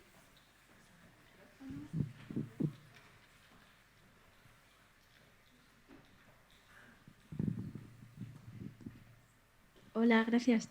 ¿El proceso de selección de células que has mencionado lo utilizan para células benignas para tratamientos o células también malignas cancerígenas? En parte, a veces lo que hacemos es aislamos células tumorales para que luego le hagan distintos ensayos y sacar pues, RNA, proteínas y poder estudiar qué hace que esas células sean tumorales, porque son capaces de generar una metástasis o no. O sea, lo que hacemos es aislar esas. Por otro lado, muchas veces lo que nos interesa es saber realmente ¿Qué grado de respuesta inmunitaria? Pues ante un fármaco. Aquí en el CENIO, no sé si visitáis, pero hay una unidad de terapias experimentales, que esta gente lo que hace es generar moléculas que obviamente antes de que estén en una farmacéutica y nosotros podamos comprarlas en la farmacia, se testan sobradamente y algunos de esos test pues, los hacemos en el laboratorio para ver si son... no sé si es algo, no digo que no sé si lo visitáis, no es una de ellas. Pero igual en el día de la Semana de la Ciencia, que es en noviembre, también nos podéis apuntar, pues igual es una de las cosas. Sí. Bueno, nada. ¿Cómo se llama o qué tipo de programa usáis para analizar los resultados de la citometría de flujo? Depende, utilizamos distintos softwares, muchos de ellos al final las muestras, los equipos no lo he comentado, pero los equipos no tenemos un solo láser, normalmente los equipos que tenemos en la unidad tenemos hasta 5 fuentes de láser y podemos mirar en una única célula hasta 64 parámetros simultáneamente. Luego al final lo que hacemos es aplicar herramientas matemáticas de inteligencia artificial pues, para agrupar las distintas poblaciones en clústeres y poder analizar la relación que tienen entre ellas, qué está más expresado, qué no, qué tipo de respuestas tenemos. Pero algunos de los nombres comerciales, pues alguno de ellos Floyo, Omics, Epsi Express, son distintas casas comerciales, pero en general todas, al final lo que hacemos son algoritmos matemáticos. Pues esto quería preguntar que a nivel más tipo como cosmético, que es lo que me interesa a mí más, o de plantas o natural, ¿qué se podría hacer con este tipo de trabajo? Con citometría también se hace. En citometría no solo, nosotros fundamentalmente trabajamos con células porque el CENIO es el tipo de materiales que tenemos, pero en los citómetros de flujo también analizamos desde cualquier tipo de célula vegetal. Muchas de las veces pues, analizamos el contenido en DNA de estas células. Se extraen los cromosomas para ver qué hace que esta planta crezca mejor o peor. En separación celular, de hecho, en la industria alimentaria y ganadera muchas de las cosas se hacen a través de separación celular. Aislamos ese tipo de células más interesantes y luego se trabaja a partir de ahí. Virus, bacterias, o sea, realmente podemos pasar en los equipos. Fundamentalmente aquí trabajamos con células, pero en los equipos se pueden pasar otro tipo de cosas. Que no. Tienes otra por ahí. Última pregunta.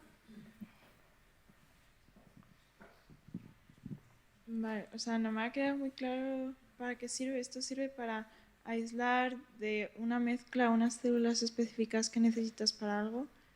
O sea, lo utilizamos, hay dos partes. La citometría de flujo tiene una parte que es la parte de análisis, que lo que hacemos es estudiar muestras complejas, identificar qué es lo que hace pues, de un tumor. En un tumor tenemos muchos distintos tipos celulares. Entonces, ¿qué tipos celulares están más expresados o no? ¿Qué tipo de respuesta estamos tratando igual? En el CENIO tenemos modelos animales que se hacen tratamientos con ellos, se les dan drogas, y entonces se ve bueno, pues que si esa droga está funcionando o no, y qué tipo, cuando la droga funciona y el tumor se está haciendo más pequeñito, ¿hay algún tipo celular que nos llame la atención aquí? Pues, ¿qué es lo que está pasando? ¿Está funcionando el tratamiento y eso significa que tenemos un tipo de células más macrófagos, una respuesta supresora, una respuesta más citotóxica? Ese tipo de células es lo que podemos identificar y además de identificarlas también podemos recuperarlas para que otros laboratorios, otras unidades tecnológicas del CENIO puedan hacer distintos estudios, desde microscopía, hacerle seguimiento a las células, extraerles DNA, RNA, hacer estudios de ómica para sacarle la mayor información que podamos a la célula y poder entenderla. Muy bien. Damos un aplauso a Lola.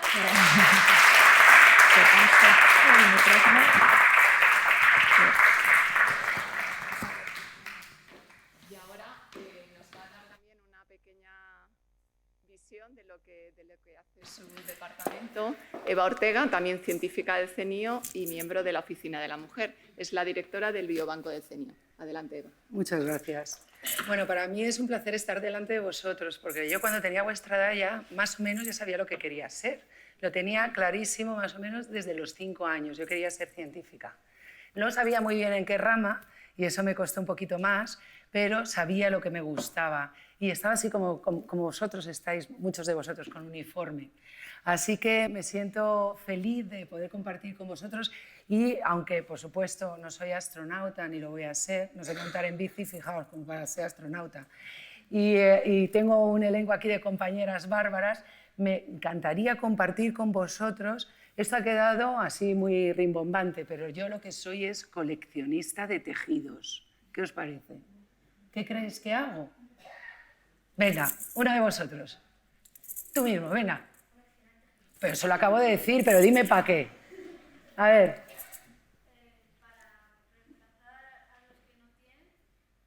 Eso podría ser un uso, pero estamos en un centro de cáncer. ¿Para qué colecciono tejidos? Venga. Claro, nosotros tenemos que coleccionar tejidos, ¿por qué? Porque lo que queremos es investigar qué pasa, como ha dicho Lola, en esas células. Tenemos que coger tejidos de gente que está enferma. A ver, yo tengo una presentación, pero no sé si es mejor que os lo cuente todo sin presentación. Mirad, esto es una historia que no os lo voy a contar de por qué estamos aquí, y esto es mucho más centrado para gente. ¿Qué es lo que hacemos? Bueno, pues nosotros queremos coger tejidos porque lo que queremos es investigar qué pasa en los tejidos de aquellas personas que sufren cáncer, ¿no? Entonces necesitamos donantes, necesitamos gente como vosotros, gente que está sana completamente o gente que está enferma, para ver qué diferencias hay en el DNA, en la información genética que tenemos, o qué diferencias hay en proteínas, o qué diferencias hay en otro tipo de metabolitos, por ejemplo, hormonas. Entonces, ¿cómo se podría hacer la investigación si no es con tejidos así? ¿Cuál sería el primer paso que se os ocurre? Sí, pero antes de los tejidos. ¿Qué? También, pero en animales, ¿no? Lo normal, antes de utilizar humanos, era hacer investigaciones para ver qué pasa en animales, que es lo que se llama la investigación básica. Luego pasamos, porque no puedes utilizar humanos, ¿verdad? Uno no puede coger humanos normales y corrientes y decirle, venga, vamos a investigar. ¿Eso ha pasado alguna vez? ¿Alguien sabe cuándo ha pasado que han cogido humanos sin algo que se llama consentimiento y han investigado en ellos? Sí. ¿Quién? A ver, aquí lo saben. ¿Y por ahí quién? A ver. La película de Venom. También puede ser que las películas sin consentimiento.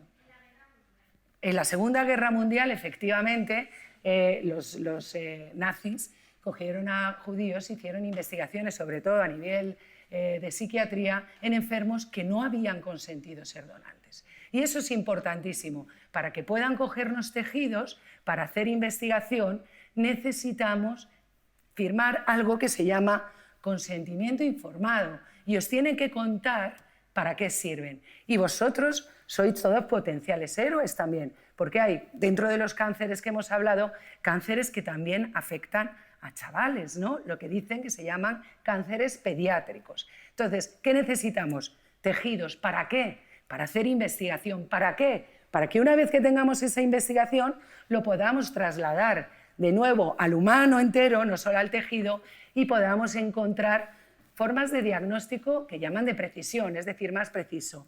Un tipo de tratamiento. Todos nos queremos curar, ¿no? ¿Para qué estamos los científicos? Estamos para buscar curas, ¿verdad? Para poder vivir mejor, más tiempo, con mejor calidad de vida. Y si no nos curamos, que pase lo que soñamos aquí en el cáncer, que es que la enfermedad se cronifique, ¿no? Que es como pasó mucho tiempo con el SIDA. SIDA fue una enfermedad que mataba, luego pasó a cronificarse, y ahora, si habéis leído y habéis oído, ha habido más de por lo menos 3 casos que se han curado. Pues para hacer todo este proceso, encontrar diagnósticos exactos de lo que nos pasa, encontrar tratamientos, para eso necesitamos héroes y heroínas que nos cedan sus tejidos, nosotros los almacenamos y se los cedemos a los investigadores como Sara, como Lola, como Paqui, que nos va a hablar, como tu referente María, como Marisol y muchos otros que hacen investigación para que el día de mañana todos estemos muchos más sanos, mucho más felices y vivamos mucho más tiempo. Así que aquí os presento a esta coleccionista de tejidos.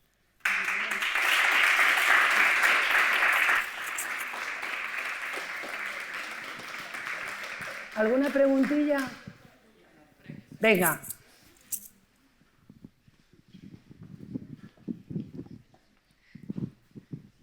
¿Es fácil diferenciar un tejido que no tiene cáncer a otro que tiene? Sí, para eso hay una profesión, que son los médicos, que se llaman anatomopatólogos, que hacen lo que miran es la distinta expresión, como lo que ha hecho Lola, van buscando moléculas que son diferentes en el tejido sano con respecto al tejido que está enfermo. Y nosotros sabemos, basados en investigación, qué moléculas son. Entonces podemos identificar, por supuesto, lo primero sería identificar, lo que sabemos es de dónde proviene. Si proviene de la mama, sabemos que puede ser un cáncer de mama. Si proviene del colon, pues un cáncer de colon. Luego te puedes encontrar otra cosa, y es un tumor que ha crecido en otro sitio, que originalmente era de la mama y que ahora aparece en el cerebro, por ejemplo. Y a eso se le llama metástasis cerebral, porque las células, como dice mi amigo Carlos, las células cancerígenas son egoístas, son inmortales y son viajeras. Son capaces de escapar de los tejidos donde se forman y buscar otros sitios donde vivir más felices y más solas. Por ejemplo, esto que os comento del cerebro se llama metástasis cerebral. Entonces nosotros, si sabemos que haya habido otro origen, entonces decimos, a lo mejor esto de aquí no es el tumor original, sino que es la consecuencia de un tumor de mama. Pero sí, hay marcadores que nosotros sabemos para diferenciar que un tejido está sano a que un tejido está enfermo. Sí. ¿Dónde guardáis los tejidos? Buenísima, ¿eh? Esa nos la ha contado. Pues dependiendo de qué tejido se pueden guardar. Si están ya fijados, parafinados, se pueden dejar en temperatura ambiente. Esos son los tejidos de los tumores. Si los queremos frescos, ¿qué creéis dónde los tendríamos que guardar principalmente?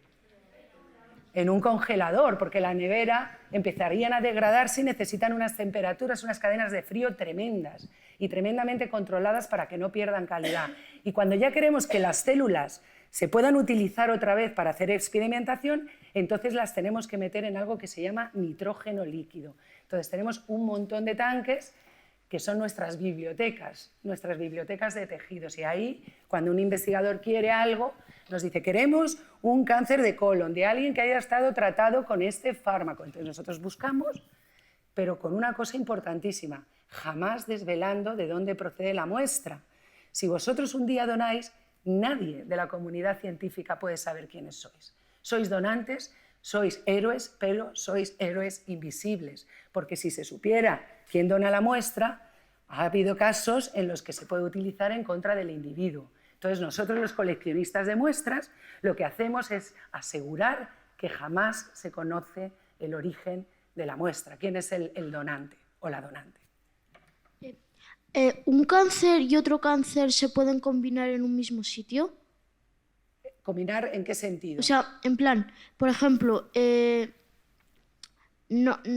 mezclar, o sea, en plan, por ejemplo, un cáncer de colon y de páncreas y se pueden, o sea, como que se pueden combinar en un mismo sitio para... ¿Tú dices para estudiarlo? No, o sea, naturalmente, o sea, ¿Si puedes tener dos cánceres al mismo tiempo? Sí.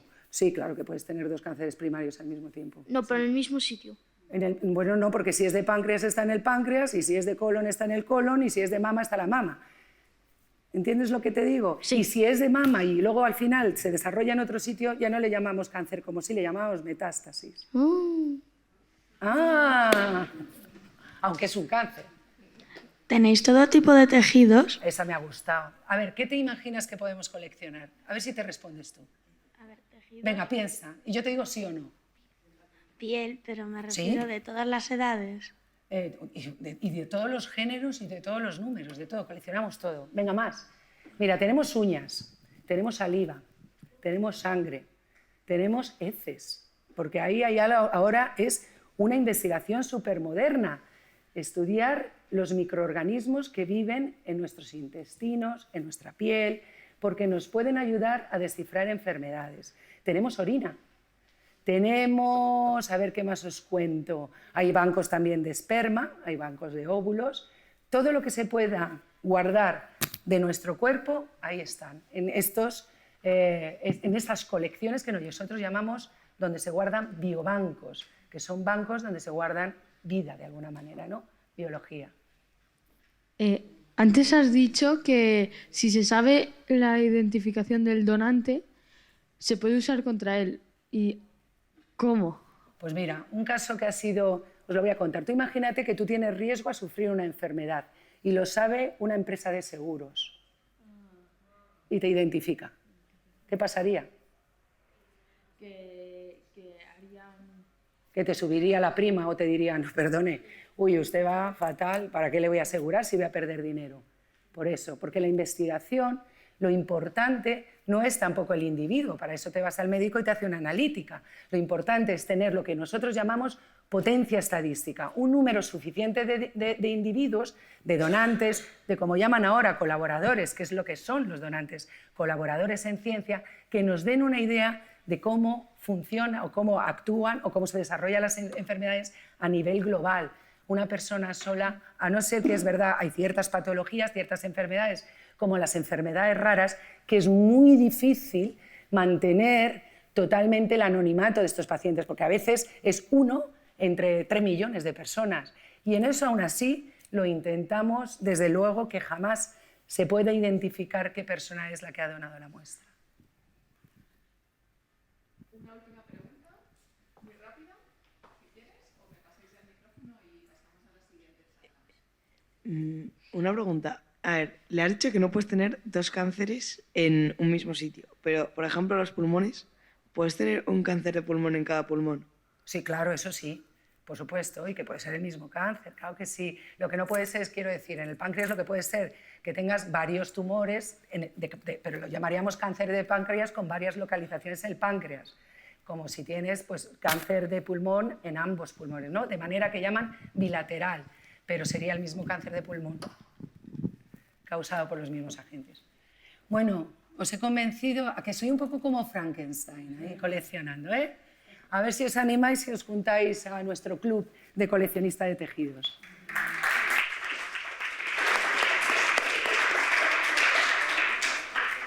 Muchas gracias, Eva, qué interesante. Ahora vamos a dar paso a Paqui Mulero, que es la jefa de unidad de la Unidad de Imagen Molecular del CENIO y también miembro de la Oficina de la Mujer. Adelante, Paqui. Muchas gracias, Isabel.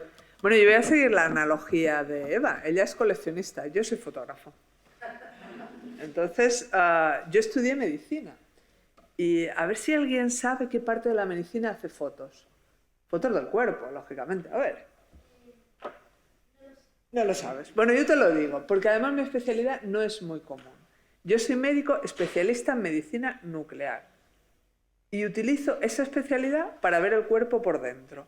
Entonces yo, no sé si ha pasado la siguiente diapositiva, ¿he hecho algo? A ver, pues entonces vamos a darle al intro. Porque, ¿alguno de vosotros conoce a Madame Curie? A ver, de los que la conocéis, tú por ejemplo, ¿sabes por qué es importante Madame Curie? O Marie Curie. Obtuvo 2 premios Nobel en distintas categorías. Vale. ¿Y por qué eso es importante para nosotros? Porque ha sido la única persona en conseguirlo y porque pero nos dio el grandes premio avances. Nobel no nos sirve a nosotros. Está muy bien que consigue 2 premios Nobel, pero ¿sabéis por qué? ¿Porque hizo grandes avances? Porque descubrió la radioactividad. Entonces, a ver si el vídeo funciona, porque me da la sensación de que... espérate, le tengo que dar yo. Es mi culpa. Entonces, esto es un poco... Porque Marie Curie la conocemos todos, pero no sabemos exactamente qué es lo que hizo. O sea, sabemos lo del premio Nobel, que es como muy característico, porque tuvo 2 premios Nobel como mujer. Y lo hizo además en 2 categorías diferentes. Fue premio Nobel en física y premio Nobel en química. Ahora te atiendo. Descubrió los rayos X y la radioterapia, o sea, la aplicación diagnóstica y la terapéutica.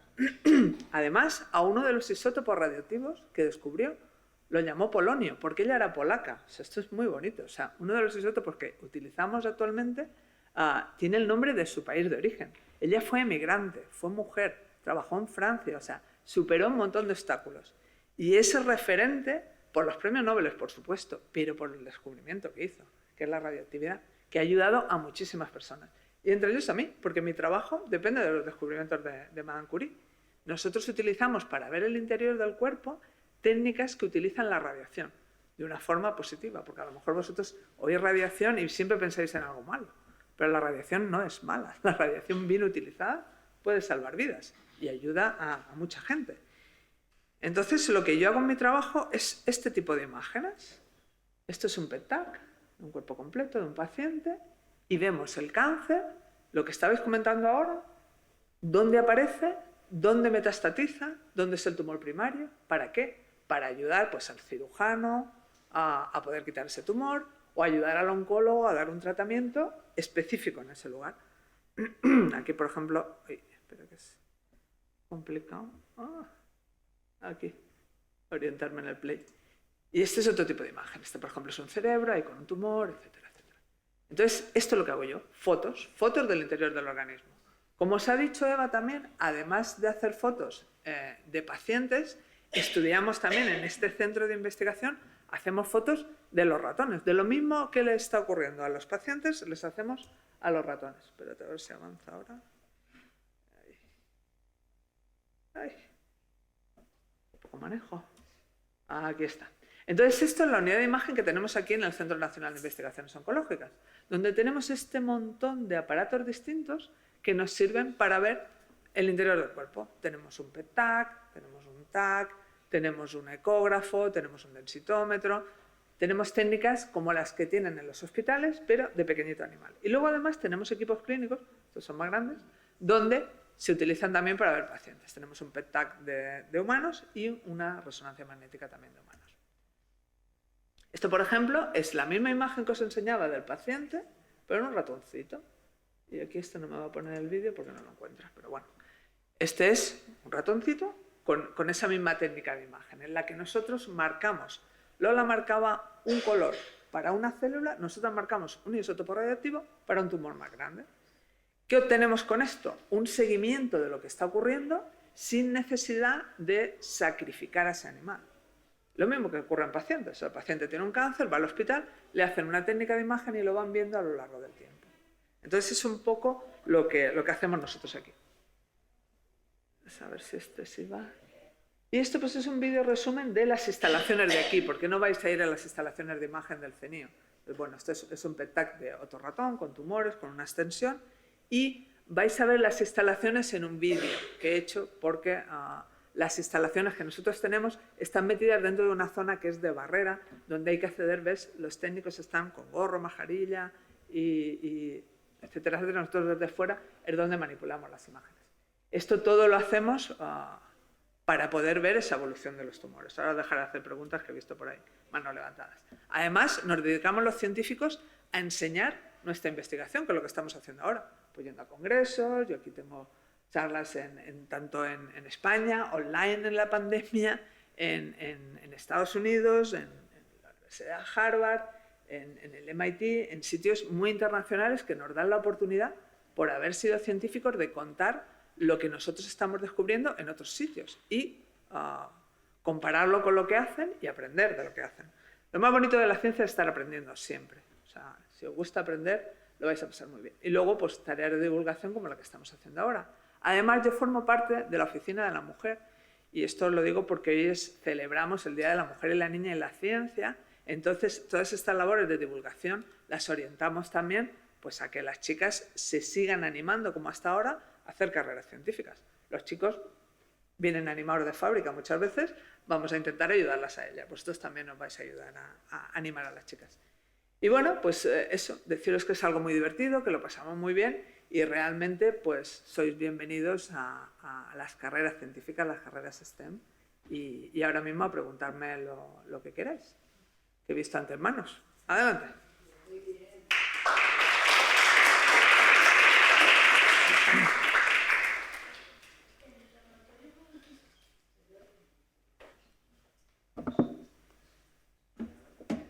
¿En el laboratorio producís cáncer? Producimos cáncer en el laboratorio, animales de laboratorio. Sí, sí. Sí, lo que hacen, aquí tenemos dos tipos de formas de estudiar el cáncer en animal de laboratorio, que es una, hacer que el animal tenga la mutación genética que tienen los pacientes, o sea, lo que necesitamos es imitar el cáncer que tiene un paciente para saber cómo tratarlo. O le inyectamos el tumor ya al ratón para poderlo tratar. Porque claro, eso no se puede hacer en pacientes, o sea, al paciente no le pueden manipular, no se puede hacer. Y en ratones pues intentamos hacerlo en el menor número posible, para eso utilizamos las técnicas de imagen, para no tener que utilizar muchos animales en un experimento, sino que con poquitos, siguiendo con la foto de lo que va ocurriendo con el tumor, pues podemos utilizar menos animales de experimentación, que es de lo que se trata, de tener mucha información con poquitos animales.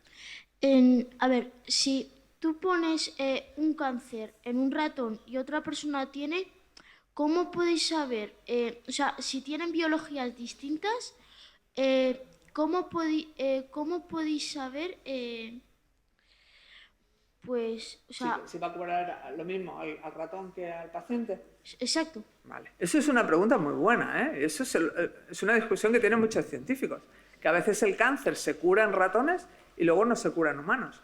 El problema es que no podemos dar un fármaco, una pastilla, una medicina, por primera vez a un paciente, sin saber qué le va a ocurrir, porque a veces hay efectos secundarios y hay cosas que pueden perjudicar.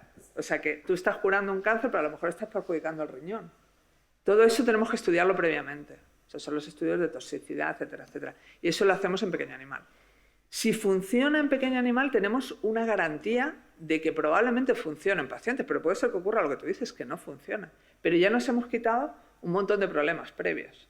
O sea, podemos seleccionar qué fármacos sí van a ser posiblemente, luego al final hay que probarlos en humanos, pero ya vamos con una garantía de que no va a hacer daño, sabemos más o menos la dosis, dónde se va a distribuir, etcétera, etcétera. O sea, aquí son verdaderos colaboradores los animales de laboratorio para investigar.